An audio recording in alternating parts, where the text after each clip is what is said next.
Hello, a very good evening to all my dear students of class 11th। आज जो lesson हम कर रहे थे, third lesson theory base of accounting, आज उसका लास्ट पार्ट हम कवर करेंगे। तो जो अकाउंटिंग प्रिंसिपल्स और कॉन्सेप्ट्स जो बचे हुए थे उसको आज हम फिनिश करेंगे। ठीक है, तो सबसे पहला जो प्रिंसिपल मैंने लिखा है, business entity principle. Business is separate from owner. जो बिजनेस होता है वो उसके ओनर से अलग होता है। ओनर ने ही शुरू किया है, प्रोपराइटर ने ही बिजनेस शुरू किया है, but according to law passed by the government, every business is an artificial person created by law. हर बिजनेस ओनर से अपने अलग होता है। मतलब अब रिलायंस का ओनर कौन है? मुकेश अंबानी जी। अब वो जब बिजनेस का जो एंट्रीज होंगी तो वो रिलायंस के हिसाब से कॉन्ट्रैक्ट साइन होंगे। तो हर बिजनेस जो है वो उसके ओनर से सेपरेट आइडेंटिटी रखता है। ठीक है, भले ओनर बिजनेस में पैसा लगा रहा है, ओनर ही पूरा रिस्क ले रहा है, ओनर ही बिजनेस को रन कर रहा है, बट एक बिजनेस का अकाउंट उसके ओनर से सेपरेट होता है, अलग होता है। ठीक है, अगर हम इसको समझने की कोशिश करें, आप सोचिए, किंगफिशर आज भी दुनिया की नंबर 1 बेवरेज कंपनी है, सोडा की, बियर भी बनाती है वो। Vijay Mallya, one of the stakeholder, जो उसके ओनर थे, वन ऑफ द ओनर्स, वो देश छोड़ के 2015 में लंदन चले गए। उनके ऊपर कंट्रोवर्सीज थी, उनके ऊपर बहुत सारे एलिगेशंस थे कि उन्होंने बैंकों का पैसा खाया एंड ऑल दैट। तो वो 7 साल से लंदन में रह रहे हैं। पर क्या किंगफिशर कंपनी बंद हो गई? वो आज भी चल रही है। टाटा कंपनी के ओनर्स लगातार इतने सालों से उसकी लेगेसी बनी हुई है। रतन टाटा जी जब 90 ईयर्स के हो गए हैं, वो अब बिजनेस के डेली एक्टिविटीज में पार्टिसिपेट नहीं कर पा रहे। बट क्या बिजनेस बंद हो गई? नहीं, बिजनेस का एग्जिस्टेंस उसके ओनर से अलग होता है। मैं बड़े बिजनेस की बात कर रहा हूं, आप इसको छोटे बिजनेस से मत समझिए। कोई पान की दुकान है, कोई छोटा सा होटल है, वो तो ओनर को कुछ हो गया, बिजनेस बंद हो जाएगा। I am talking about $multi-million business like Samsung, Reliance, Tesla, Levi's, Facebook, Twitter, Snapchat, WhatsApp, Domino's.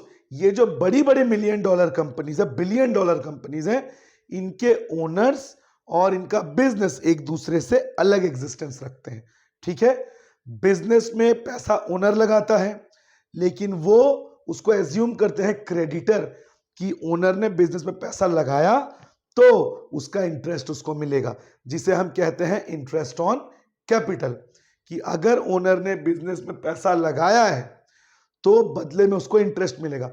अब आप सोचिए, खुद का बिजनेस है, बिल्कुल सही है, बट मैंने क्या कहा आपको, ओनर का बिजनेस एग्जिस्टेंस अलग होता है। तो वो जो कैपिटल बिजनेस में लगाएगा उसमें उसको इंटरेस्ट का राइट है। तो बिजनेस का उसके ओनर से एग्जिस्टेंस बिल्कुल अलग होता है। अगर आप आम बोलचाल की भाषा में देखें, कहते सुना होगा आपने, लोग कहते हैं यार गल्ले से पैसा निकालना है, मुझे गल्ले में पैसा डालना है। मतलब ओनर ने अपने ड्राइंग्स के लिए, अपने पर्सनल यूज के लिए गल्ले में से पैसा निकाला था, उसे वापस डालना है। बिकॉज ओनर बिजनेस से अलग होता है। आप इस बात को याद रखिएगा, बिजनेस का सेपरेट एग्जिस्टेंस होता है। जितने भी कॉन्ट्रैक्ट्स अंबानी जी साइन करेंगे उसमें रिलायंस का सील होगा, वो बिजनेस के पॉइंट ऑफ व्यू से चलेगा। तो ध्यान रखिएगा इसको, हर बिजनेस अपने ओनर से अलग एग्जिस्टेंस रखता है। Business is an artificial person created by law. Money measurement principle. Only those transactions to be recorded that can be measured with money. यानी कि उन्हीं ट्रांजैक्शंस को रिकॉर्ड किया जाएगा जिसको पैसे में मेजर किया जा सकता है। ह्यूमन क्वालिटीज, लॉयल्टी, वफादारी, ऑनेस्टी, ईमानदारी, human connections, bond, love, affection, प्यार, मोहब्बत, क्या इसको, दोस्ती को, इसको पैसे में तोला जा सकता है? नहीं। क्या इनको पैसे में मेजर किया जा सकता है? नहीं। तो अकाउंट्स में इनका वैल्यू 0 है। अब आप सोचिए, अभी पिछले महीने या 3-4 महीने पहले की बात है, इसका प्रॉपर वर्ड है ले ऑफ। जब कंपनियों को लॉस होता है, जिसको बिजनेस लैंग्वेज में डिप्रेशन कहते हैं, ठीक है, कि बिजनेस साइकिल में डिप्रेशन चल रहा है, सेल्स नहीं हो रहे, लॉसेस हो रही हैं, तब बड़ी बड़ी कंपनियां अपने यहां से बहुत लोगों को नौकरी से निकालती हैं। गूगल ने तो अभी जहां तक मुझे याद है अपने 20-20 साल पुराने एम्प्लॉयज को नौकरी से निकाल दिया ले ऑफ के नाम पे, कि लॉस हो रहा है, अब इनको नौकरी से निकालिए। अब सोचिए, अगर लॉयल्टी को पैसे में तोला जा सकता तो गूगल को तो नौकरी से नहीं निकालना चाहिए था, कि 20 साल से कंपनी के लिए वफादारी से काम कर रहे हैं, इनको हम रख लेते हैं। नहीं, देखा गया कि ये अब कंपनी के लिए प्रॉफिटेबल नहीं है, ये कंपनी के सेल्स को बढ़ा नहीं रहे हैं, तो इन्हें जॉब से निकाल दिया जाए। तो अकाउंट्स में only the transactions that can be measured with money will be recorded, human values won't be recorded. कितने का कोयला है, कितने का डायमंड है, ये सब रिकॉर्ड होगा, इंसान कितना अच्छा है ये रिकॉर्ड नहीं होगा। ठीक है, तो ध्यान रखिएगा इसको, सिर्फ उन्हीं ट्रांजैक्शंस को रिकॉर्ड करेंगे जिनको पैसे में मेजर किया जा सकता है। इसके बाद accounting period principle, life of business. जैसे आप लोग 11th में है अभी, 1 साल के बाद आपका मार्कशीट आएगा, उससे पहले भी हाफ ईयरली होगा, टेस्ट होगा जिसमें आपको मार्क्स मिलेंगे, टेस्ट कॉपी मिलेगा, बट जो आपका रियल इवैल्यूएशन है वो 1 साल के बाद मार्च महीने में आपको मिलेगा कि आपका परफॉर्मेंस 11th क्लास में, 10th क्लास में, 9th क्लास में कैसा था, आपने साल भर किस टेस्ट में कैसा परफॉर्म किया, क्या मार्क्स आए और किस परसेंटेज के साथ आप अगली क्लास में गए। ठीक उसी तरह बिजनेस का भी मार्कशीट होता है जिसको बैलेंस शीट कहते हैं, और वो 1 साल के बाद तैयार होता है, जिसमें कंपनी का पूरा रिकॉर्ड होता है कि 1 साल में कितना प्रॉफिट हुआ, कितना लॉस हुआ, कितना सेल्स हुआ, कहां पे एक्सपेंस बढ़ गए, कंपनी को 1 साल में कितना प्रॉफिट अर्न हुआ। ये सारी चीजें अकाउंटिंग पीरियड प्रिंसिपल में आएंगी लाइफ ऑफ बिजनेस, कि 1 साल के बाद कंपनी का पूरा जो परफॉर्मेंस है वो इवेल्युएट होगा और उसमें आएगा। जनरली कंपनियां उसको 1 साल ही लेती हैं, 1 अप्रैल टू 31 मार्च। हाँ, हमारे हिंदू धर्म में दिवाली के दिन नया बुक्स बनता है, लेकिन जनरली अगर इसको देखा जाए तो 1 अप्रैल से 31 मार्च होता है अकाउंटिंग ईयर, और इसके बाद नया बुक्स आता है। इसका मतलब बिजनेस का 1 साल का परफॉर्मेंस इवेल्युएट हो गया, अब अगले साल की बारी है, तो इसको कहते हैं अकाउंटिंग पीरियड प्रिंसिपल, जो जनरली 1 साल का होता है। हाँ, छोटे बिजनेस में 6-6 महीने का भी होता है, बट ओवरऑल हम देखें तो ये 1 साल का ही पीरियड होता है। फुल डिस्क्लोजर प्रिंसिपल, अब देखिए क्या लिखा है मैंने, कंप्लीट ट्रांसपेरेंसी, मतलब आपको सब कुछ बताना है, आपको कुछ भी कंसील या हाइड नहीं करना है। अब आपने कितना अर्न किया आपको गवर्नमेंट को बताना है ताकि गवर्नमेंट टैक्स लगा सके, आपने कितना अर्न किया ये आपको वर्कर्स को बताना है ताकि वर्कर्स उसके अकॉर्डिंग बोनस ले सके। इसको कहते हैं फुल डिस्क्लोजर प्रिंसिपल, मतलब यू कांट हाइड एनीथिंग। आपने इनकम टैक्स को बचाने के लिए आपने गवर्नमेंट से अपने इनकम को हाइड कर लिया, तो क्या फुल डिस्क्लोजर है? नहीं। कल को गवर्नमेंट आपके कंपनी पे रेड डाल सकती है, आपके कंपनी को ताला लगा सकती है, आपकी कंपनी में पेनल्टी या कोई और पनिशमेंट दे सकती है। आपने बैंकों को भी बताना है, अगर बैंक में आपने अपनी कमाई को छुपा लिया या कमाई को बढ़ा के बताया ताकि आपको लोन मिल जाए तो वो भी गलत है। आपको कंप्लीट ट्रांसपेरेंसी रखनी है, आप जो भी अर्न कर रहे हैं गवर्नमेंट को बताइए ताकि प्रॉपर टैक्स बने, बैंक को बताइए ताकि आपका प्रॉपर इंटरेस्ट आए और आपको लोन सही महीनों में मिले या नहीं ये बैंक डिसाइड करे, वर्कर्स को बताना है ताकि वो बोनस चार्ज कर सके। Materiality principle, influencing decision of user. Materiality principle का मतलब आप उन चीजों को ही रिकॉर्ड करेंगे जो रियल में कंपनी पे असर डालें। अब सोचिए, करोड़ों कमा रही है रिलायंस, सैमसंग, ये करोड़ों कमा रही है, अब इनकी कंपनी में 1 साल में एम्प्लॉयज के नाश्ते के ऊपर 1 लाख का एक्सपेंस हो रहा है, क्या वो इसको रिकॉर्ड करेगी? नहीं करेगी। करोड़ों कमाने वाले, करोड़ों रुपए का टर्नओवर रखने वाले कुछ लाखों या हजारों का ट्रांजैक्शंस नहीं रिकॉर्ड करेंगे। अगर लाखों का टर्नओवर है और रिफ्रेशमेंट पे खर्चा आ रहा है 2000, क्या उसको रिकॉर्ड करेंगे? नहीं करेंगे। तो बिकॉज अगर सारे एक्सपेंसेस को रिकॉर्ड करें तो पेपर वर्क बहुत ज्यादा हो जाएगा, तो उन्हीं को रिकॉर्ड करेंगे जो कंपनी के फाइनेंशियल हेल्थ पे असर डाल सकता है। समझ गए आप? अब आप सोचिए, आपको पॉकेट मनी मिलती है महीने का 3,000 या 2,000 मान लेते हैं हम। अब आपने 10 रुपए खर्च कर दिया, तो आप शायद उसको रिकॉर्ड ना करें, लेकिन आपने दोस्त की पार्टी में गए, आपने उसको 500 का गिफ्ट दिया, तो आप उसको रिकॉर्ड करोगे। तो कहने का मतलब ये है कि मटेरियलिटी प्रिंसिपल में जब हम ट्रांजैक्शंस को रिकॉर्ड करते हैं तो हम देखते हैं वो कंपनी के फाइनेंस को कितना इंपैक्ट कर सकता है। तो करोड़ों कमाने वाली कंपनी कुछ हजारों के ट्रांजैक्शंस को रिकॉर्ड नहीं करेगी। ठीक है, इसको कहते हैं मटेरियलिटी प्रिंसिपल, जो यूजर के डिसीजन पे इफेक्ट कर सकता है। जैसे मैं अपनी बात आपको बताता हूं, मैं कई सालों से ट्यूशन पढ़ा रहा हूं। जब मैं घर घर जाके साइकिल में ट्यूशंस पढ़ाता था, तब मुझे चिली चिकन खाने का बड़ा शौक था। मैं हफ्ते में 2-3 बार चिली चिकन खा लेता था, और उस समय, आज से कुछ मैं बात कर रहा हूं 7 to 8 ईयर्स बैक, तब एक प्लेट चिली चिकन 20 से 25 रुपए का आता था। तो तब मैं उसको रिकॉर्ड करता था, क्योंकि तब मेरे महीने की अर्निंग कुछ 5,000 6,000 ऐसी होती थी। तो मेरे लिए वो 20 रुपए भी इंपॉर्टेंट था, मैं उसको अपने अकाउंट में रिकॉर्ड रखता था। लेकिन अभी भगवान के आशीर्वाद से, माता पिता और बच्चों के विश्वास से मेरी अर्निंग थोड़ी सी बढ़ गई है। तो क्या मैं 20-30 रुपए जो मैं खर्च करता हूं, क्या मैं उसको अपने अकाउंट्स में रिकॉर्ड करूंगा? नहीं। लेकिन हाँ, जो मैं महीने का किराया चुका रहा हूं अपने कोचिंग का, जो मैं बिजली का बिल चुका रहा हूं, उसको मैं रिकॉर्ड करूंगा, बिकॉज वो मेरे इन्फ्लुएंस करेगा मेरे डिसीजन को, वो मेरे फाइनेंस का इंपॉर्टेंट पार्ट है। बट क्या मैं 20-30 रुपए को रिकॉर्ड करता हूं? नहीं करता। तो इसको कहते हैं मटेरियलिटी प्रिंसिपल। इसके बाद आता है prudence principle. Never anticipate profits but prepare for loss. कभी भी प्रॉफिट के लिए एंटीसिपेट मत करिए, प्रॉफिट होगा, इतना कमाऊंगा, लेकिन लॉस के लिए हमेशा प्रिपेयर्ड रहिए। बचपन में कहानी सुनी होगी आप लोगों ने कि एक मिल्कमैन अपने सर के ऊपर मिल्क लेके जा रहा था, सपनों में खो गया। मैं मिल्क बेचूंगा, पैसे आएंगे, उससे मैं अंडे खरीदूंगा, है ना, अंडे से चूजे निकलेंगे, वो और अंडे देंगे, उनको बेच के मैं अमीर हो जाऊंगा, गाड़ी खरीदूंगा, बड़ा आदमी बन जाऊंगा, एक सुंदर सी लड़की से शादी करूंगा। अचानक से उसका पैर टकराता है, पूरा दूध स्पिल ओवर गिर जाता है, उसका सपना टूट जाता है। क्यों ऐसा हुआ? Because he was far away from reality. उसने भी बेचा नहीं था, उसने कुछ किया नहीं था, वो ख्याली पुलाव बना रहा था मन में। तो बिजनेस में भी जब तक सामान बिक ना जाए, जब तक वो रियल में सेल ना हो जाए, आप उसको प्रॉफिट में अकाउंट में रिकॉर्ड ना करें। हाँ, जब वो गुड रियल में सेल हो जाए तब आप उसको रिकॉर्ड करें। आप एंटीसिपेट मत करिए ऐसा होगा, ऐसा बिकेगा, ऐसा कमाऊंगा, है ना।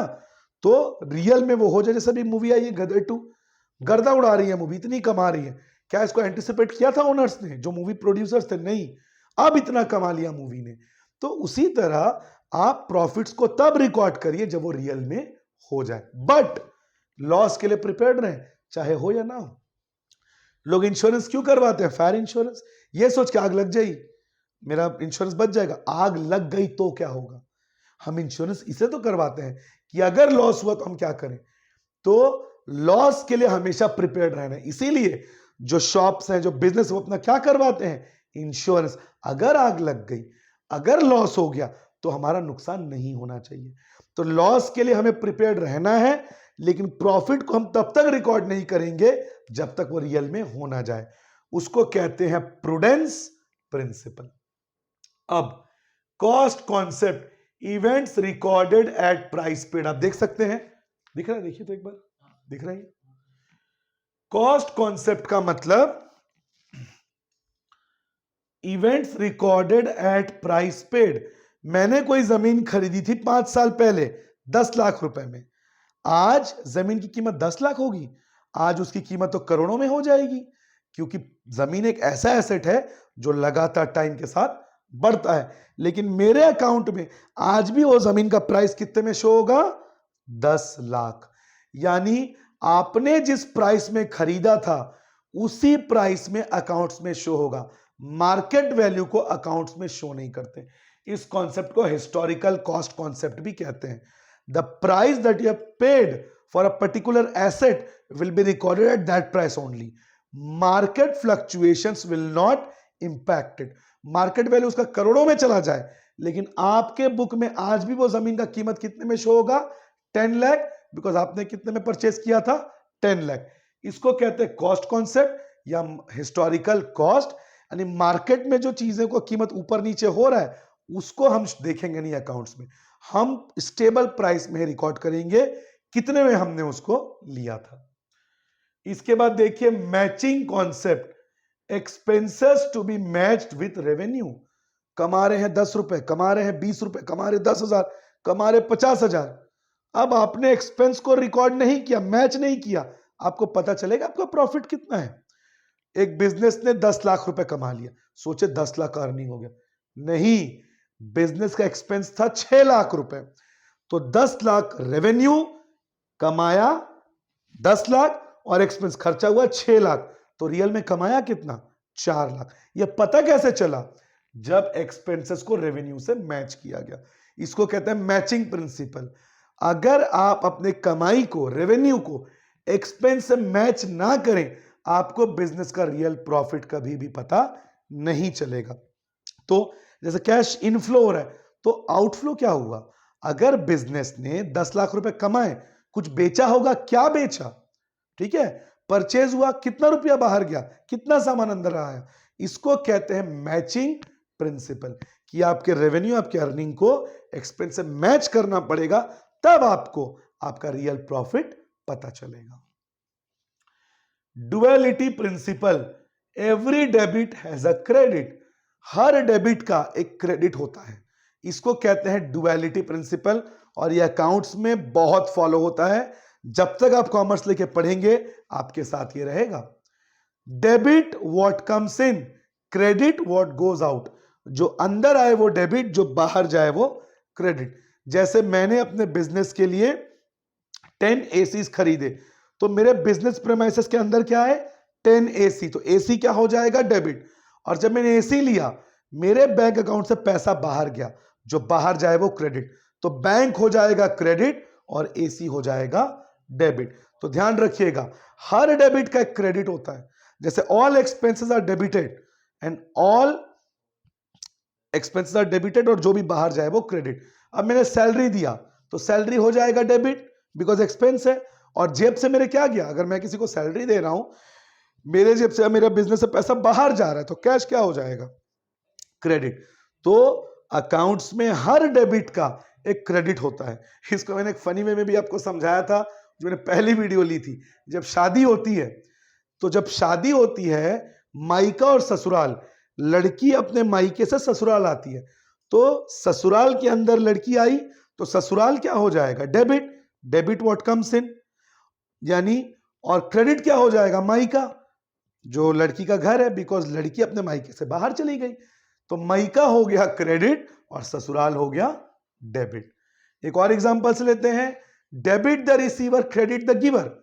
जब शादी हुई, पिताजी ने कन्यादान किया, तो गिवर कौन है? लड़की को दिया किसने? पिता ने, फादर ने. तो गिवर कौन है? फादर. तो फादर क्या हो जाएंगे? क्रेडिट. और जो ग्रूम है, जो दूल्हा है, उसको दुल्हन मिली, तो रिसीवर कौन है शादी के बाद दुल्हन को? दूल्हा, यानी पति. तो पति क्या हो जाएगा? डेबिट. और जो लड़की के पिताजी हैं वो क्या हो जाएगा? क्रेडिट. यानी हर डेबिट का एक क्रेडिट होता है. Revenue recognition recorded when takes place. इसका मतलब जिस दिन ट्रांजैक्शन हुआ, रिकॉर्ड उसी दिन होगा. मैंने आज 21 अगस्त को 5 लाख का सेल किया, मेरे को पैसा मिलेगा 25 अगस्त को, लेकिन मेरे बुक में रिकॉर्ड आज होगा. इसको कहते हैं रेवेन्यू रिकॉग्निशन. जिस दिन सेल हुआ, आपने उसी दिन कमा लिया, आप उसी दिन रिकॉर्ड करोगे. ये मैंने पहले भी बताया था. आप 25 अगस्त को रिकॉर्ड नहीं करोगे, 21 अगस्त को ही आप रिकॉर्ड करोगे, क्योंकि उसी दिन आपने सेल किया. Means transactions will be recorded on that date on which they have taken place, not on that date, and on the date whether you have, on the date on which you have received the money. उसी दिन record होगा जिस दिन आपने माल बेचा, भले पैसा आपको बाद में मिले. अगर मान लीजिए आपको एडवांस मिल गया, तो आपको आज 21 अगस्त को आपको 10,000 एडवांस मिला, लेकिन क्या आपने माल अभी उसको डिलीवर किया है? नहीं, आपने डिलीवर किया 24 अगस्त को, तो रिकॉर्ड कब करेंगे? 24 अगस्त को।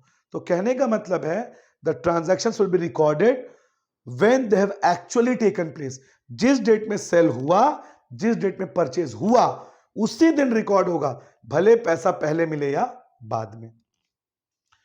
और वेरीफाइएबल कॉन्सेप्ट, जिसके आगे मैंने लिखा एविडेंस यानी प्रूफ। क्यों कहा जाता है जब कुछ आप खरीदते हैं बिल लिया करिए? बिकॉज प्रूफ क्या है कि आपने वो चीज खरीदा है। कल को आपने वो सामान लिया, आपको कुछ नुकसान हो गया, आपने कुछ खाने का आइटम लिया, तब खा के बीमार हो गए, आप हॉस्पिटल में एडमिट हो गए, आप जब केस करने जाएंगे बोलेगा भैया क्या सबूत है आप वहां पे खाए थे, बिल दिखाइए। आप बोलेंगे भैया बिल तो नहीं है, आपका केस वहीं कैंसिल हो जाएगा। आप जब स्कूल में फीस देते हैं, एक रसीद आपको दी जाती है, एक कॉपी स्कूल रखता है, ये उस बात का प्रूफ है कि आपने फीस पे कर दी है। तो वेरीफाइएबल कॉन्सेप्ट का मतलब जो भी ट्रांजैक्शन हुआ उसका proof, cash memo, cash bill, cash voucher, credit voucher अगर आपने उधार में लिया है तो जो भी ट्रांजैक्शन खरीदना बेचना उसका प्रूफ होना चाहिए, उसे कहते हैं वेरीफाइएबल कॉन्सेप्ट। ठीक है, तो आशा करता हूं बच्चों आपको ये क्लास अच्छे से समझ आई हो। मिलते हैं आपसे अगले वीडियो में। Have a good day.